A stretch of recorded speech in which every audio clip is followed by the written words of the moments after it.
gosh, it's great to be here, gathered in the red county of Miami-Dade.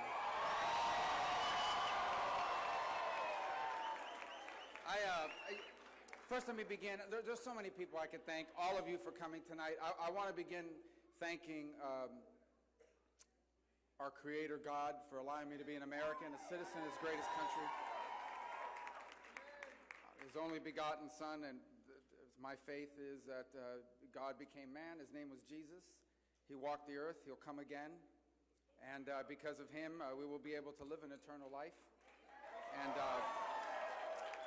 obviously, I'm grateful for winning an election, but I'm really grateful for all the blessings I've been given, the friendships, obviously the family, this extraordinary honor to represent this extraordinary state, and the chance to be a citizen of the greatest country in the history of mankind.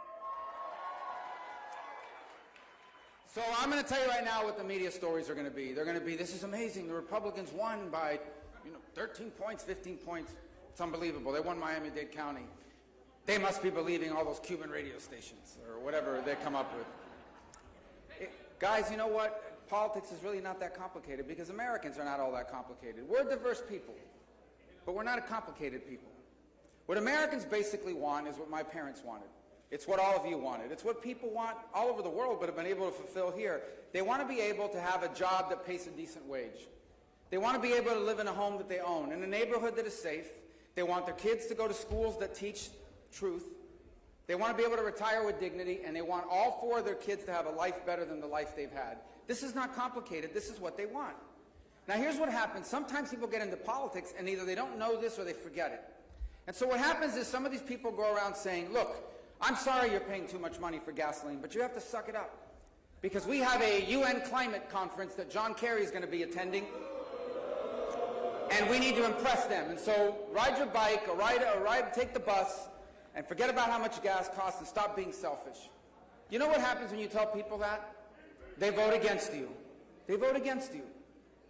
They go around telling people, listen, don't worry, you can't be complaining about crime. We can't keep locking criminals up. We can't keep arresting criminals. We can't keep funding police officers. Because the only way we can make up for whatever it is they think we need to make up for is not to put criminals in jail. Crime soars, people feel unsafe. And you know what happens when you tell that to working people in this country? They vote against you. And then they go and tell them, forget about our border. We don't need a border. We care more about people that came from other countries. And listen, nobody's going to give this community a lesson about how bad things are in other places. But what country in the world can accept 6,000 people a day? And that's what they're asking you and everyone else to do. Meanwhile, we have veterans committing suicide, veterans who are homeless, veterans that have to fight with the VA. But no, they don't care about that. All they care about is we have to be compassionate for people coming from all over the world, 6,000 a day, and put aside the interest of the American people. When you tell that to people, you know what they do? They vote against you. And this has been going on for far too long. And then here comes election time, and they roll out all their friends, every celebrity, every actor. We don't have any actors really on our side, do we? Do we have any actors? No actors that can get another movie are going to be on our side. They roll out those crazy women on The View. They roll out Vogue magazine. They roll out all these things to tell us how we're supposed to vote. And they think they're going to fool people. And then when people vote against them, they say, oh, it's just information. You were confused. No one here is confused. The people in this country are going to vote for the people that fight for people like them. They're going to vote for people that are going to fight for people that care about being safe, that don't want drugs coming across our border, that don't want illegal immigration running rampant into our country, that don't want to have to pay $4 for gasoline, that don't want to have to pay 22% more than they used to for their groceries. So when you see the results across this country tonight, that's what it's all about. The people who make this country great have been forgotten and have been left behind. And what I'm most proud of is that this community, Miami-Dade, and this state, Florida, a diverse state. You find people in the state from everywhere. You find people in the state from every background. And they have joined this incredible new movement that isn't just going to change the country, it's going to change the Republican Party. After tonight, the Republican Party will never be the same, and that's a great thing for America and a great thing for Republicans. It'll never be the same. Because this is a party made up of people from every color, every race, every ethnicity, men and women. Yes, men and women, that exists.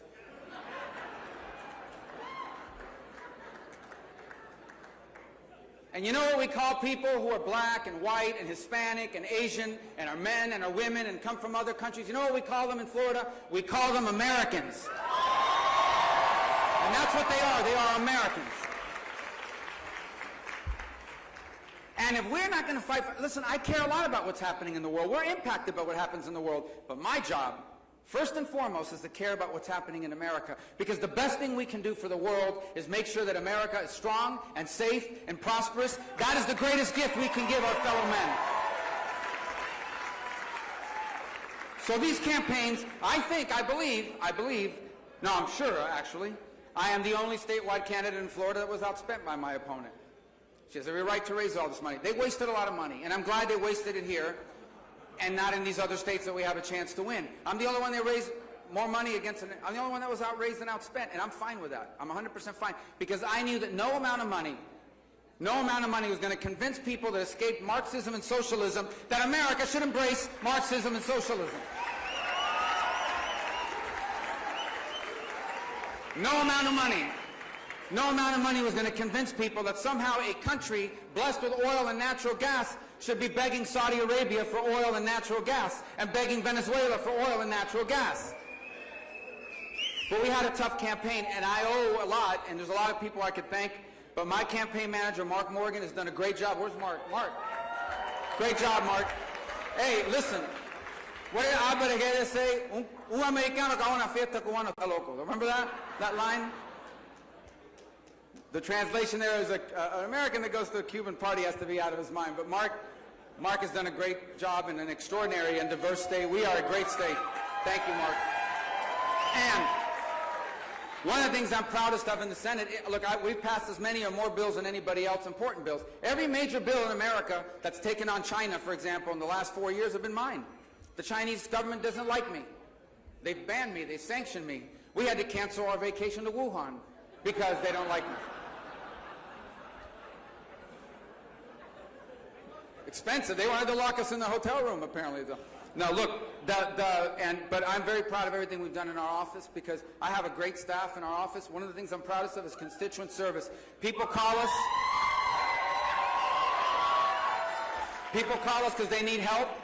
I'm going to tell you right now, guys, please do not wait until the Friday before your cruise to get your passport, okay? But if you do, that's why we're there. And there's so many people in our staff that we need to be grateful to. They do a great job, and they're led by a great leader. That's my Chief of Staff, Mike Needham, who's here. Mike, say thank you to everybody.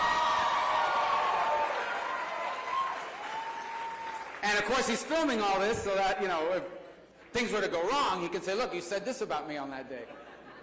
Mike's doing a great job. Both Mikes are. And, of course, look, I owe so much to my family. They are as much a public service. These were once little kids. Now 2 of them are voters. I think they voted for me. And I'm so proud of how fast they've grown up and who they're going to be in their own lives. And obviously my wife, Jeanette, who has been there every step of the way.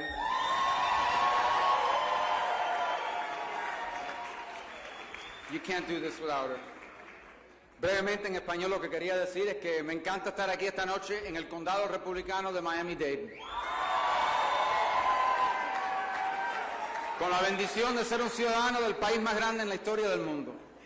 Un país que no vamos a permitir que nadie vaya a destruir. Que más nunca vamos a permitir que lo destruyan, porque si no hay Estados Unidos no hay nada.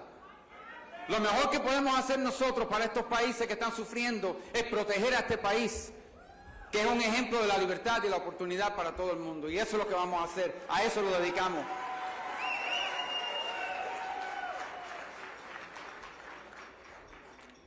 I'll close with this. On nights like this, we generally do these in hotels, and you've heard this story before, but I tell it because it's important to understand. I was raised by parents that worked in hotels like this. Well, not like this. They had slot machines and stuff like that, but in Las Vegas. My dad was a banquet bartender in rooms like this. My mother was a maid. She worked at Kmart. They worked hard, and you know, their story is really very typical of the American story. Frankly, in any other nation in the world, I would probably be doing the same job, and there's nothing wrong with those jobs. But what makes this nation so special and unique is that it is the one place on earth where people who work those jobs, like the people working here now, can go on to do other things. But even if they can't, the one thing they can always do is give their kids the chance to do all the things they didn't. And I think this is an American story that people everywhere in the country would understand.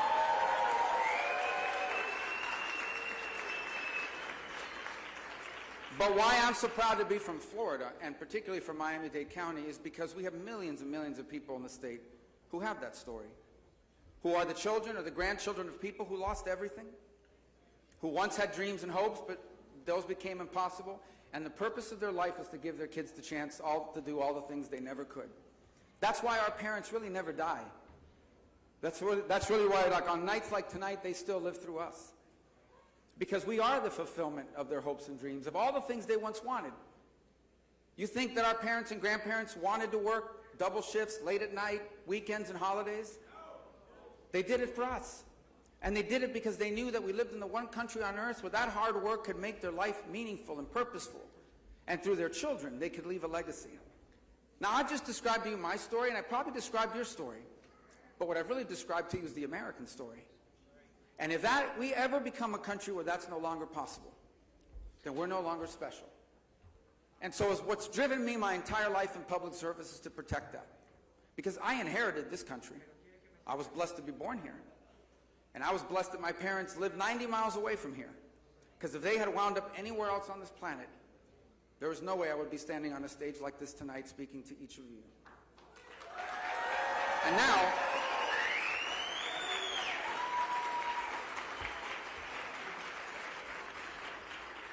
the source of our greatness is not our politics. The source of our greatness is not our elections. The source of our greatness is not our government. The source of our greatness is not our military power, though we need it, and it's not our wealth, though we celebrate it.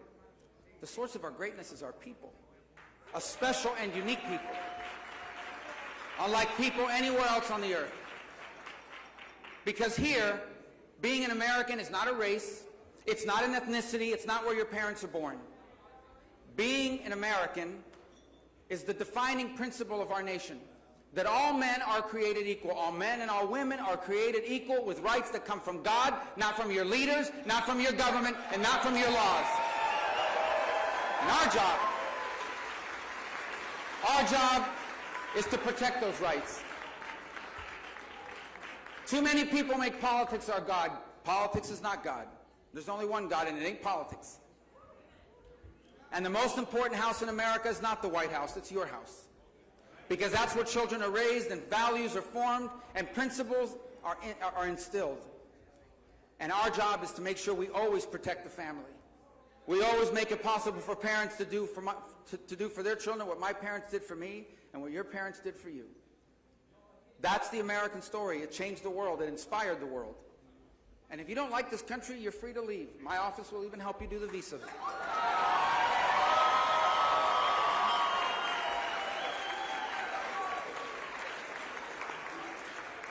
I'm not asking anyone to leave. You know, all these actors always threaten to leave. None of them ever leave. None of them ever leave. After every election, you'll see it tomorrow on Twitter. I'm leaving America because it's become this terrible place, but they never leave. A few move to the Bahamas, but that's for taxes, okay? And that's not for America. And then they want to come back. The point of the matter is no one ever leaves, but you're free to leave. But we're never going to allow anyone to destroy it because we have nowhere else to go. There is no other place like America. There's nothing to replace it. And if America declines, China will be the greatest power on earth, and we will never allow that to happen. I will never allow my children. You will never allow your children. We will never allow our children to inherit a world in which China is the most powerful country on this planet. So,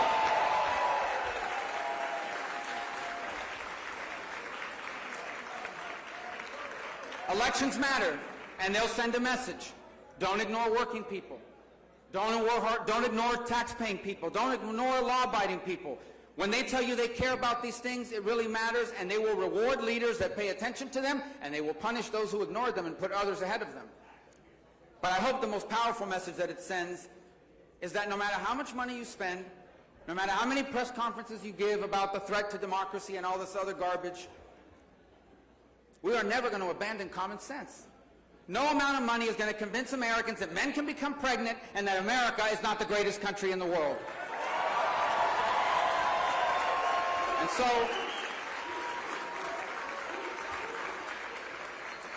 I hope tonight, maybe early tomorrow, depending on how long some of these states, they take forever to count. Like, how do we know our vote in 1 hour? We already know who won. But anyway, these states will be counting. But what I hope is I'm going to wake up tomorrow morning, and all of you are, maybe even late tonight, and we're going to learn that there is a new Republican majority in the United States Senate. And why? And that's not just important because of the numbers. Look, it's going to be good not to have to worry every night that Joe Manchin's going to change his mind and now Joe Biden can do whatever he wants, depending on what he wants, if he can remember what he wants. So it's good not to have to worry about that. But the most important thing is we're not just going to elect Republican senators. We're going to elect new people with fire in the belly who know why they're running. They're running to save America. They're running to fight for the working people of this country. They're going to be up there to work and fight on behalf of the men and women that are the backbone of this great nation. Because we are going to do whatever it takes. That's my commitment to you. I am more energized and excited about working in the Senate than I've been at any other time, because I believe we are on the cusp of a new generation of leadership in this Republican Party that will restore common sense, that will put hardworking Americans first, and that will leave for our children what they deserve to inherit, the greatest country in the history of the world. Thank you, guys.